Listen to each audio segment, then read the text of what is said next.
Hello guys, what's up?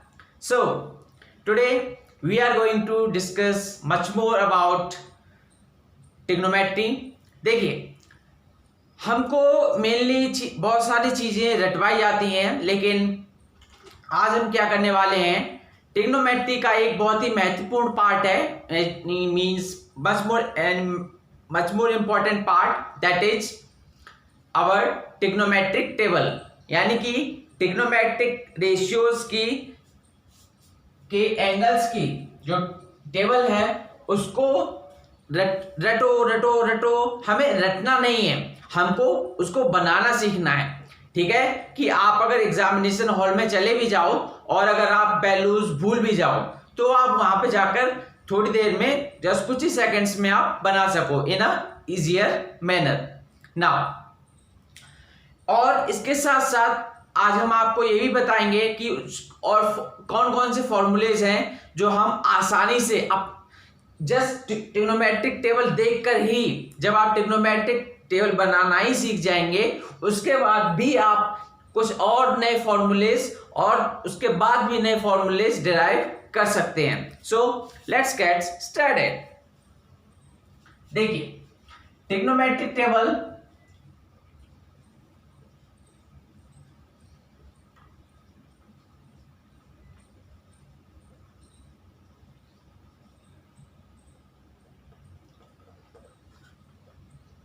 ठीक है।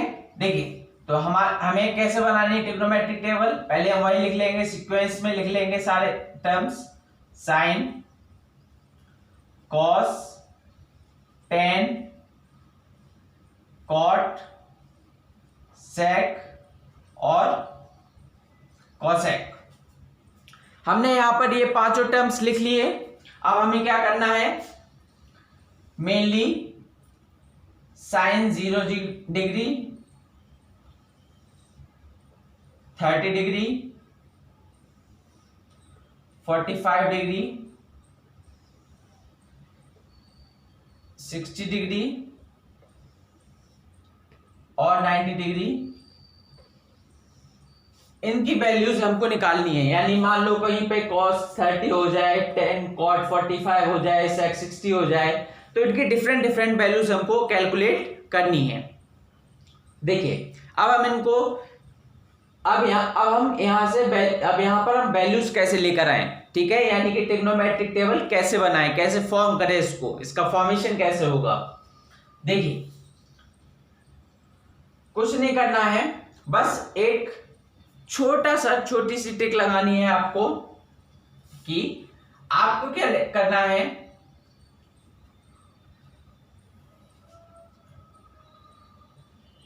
आपको यहां से स्टार्ट करना है 0 1 2 3 और 4, यहीं से तो स्टार्टिंग हो रही है।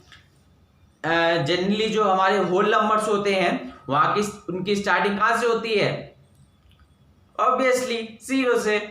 तो हमने यहां पर स्टार्ट कर दिया है 0 1 2 3 एंड 4।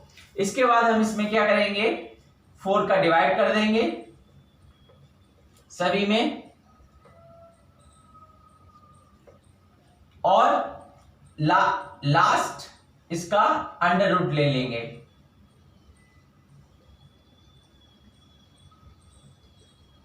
अब देखिए, अब हमारा जो फॉर्मेशन है वो इजीएस्ट हो जाएगा, और इजीएस्ट भी ना कहूं तो एक इजियर हो जाएगा, यानी इजियर मैनर में आपकी वैल्यूज आने लग जाएंगी in a totally easier manner. So here we are.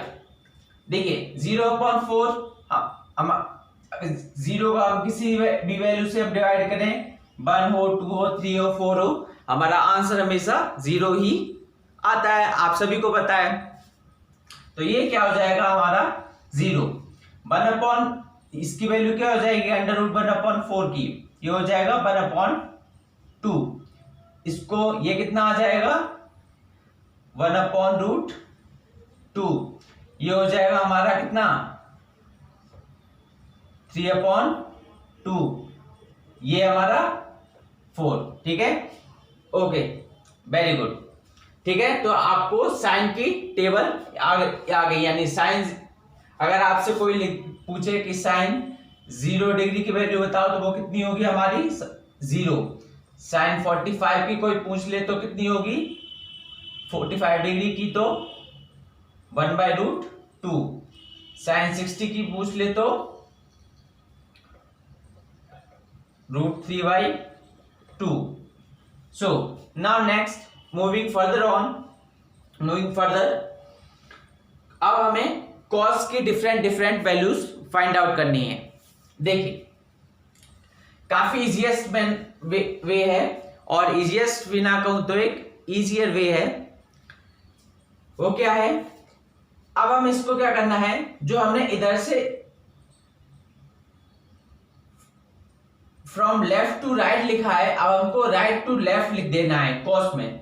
तो जो साइन का जो लेफ्ट से स्टार्टिंग हुई थी, तो अब हमको कॉस के लिए क्या करना है, जिस साइन की राइट से इधर से लेके स्टार्ट करेंगे, लेफ्ट की तरफ जाएंगे और वैल्यूज को लिखते चले जाएंगे। तो पहली वैल्यू आ जाएगी हमारी, यहां से उठ के यहाँ पे 1, ये क्या हो जाएगा यहाँ पे √3/2, ये एज इट इज रहेगा क्योंकि ये यहाँ पर कुछ है नहीं, 5 ही टर्म है। ये इधर आ जाएगा और ये भी इधर आ जाएगा, ये इधर, ये इधर, ये इधर, ये इधर और ये इधर। गुड, आई होप आपको समझ में आ रहा होगा। You must be getting or not? Okay, ठीक है। Keep on liking as well, so that I can know that you are getting whatever I am teaching. So now it comes about 10 के लिए हमको क्या करना है। देखिए, 10 के लिए सिंपलेस्ट वे है कि आपको साइन और कॉस दोनों को एक दूसरे में हमको क्या कर देना है, डिवाइड कर देना है। तो जब साइन और कॉस का डिवाइड करेंगे तो 0/1 कितना हो जाएगा, 0 को किसी से भी डिवाइड करो, अभी आप सब जानते हैं क्या होता है, 0 ही रहता है। 1/2 और √3/2 का जब हम डिवीजन करेंगे तो क्या हो जाएगा हमारा 1/√3।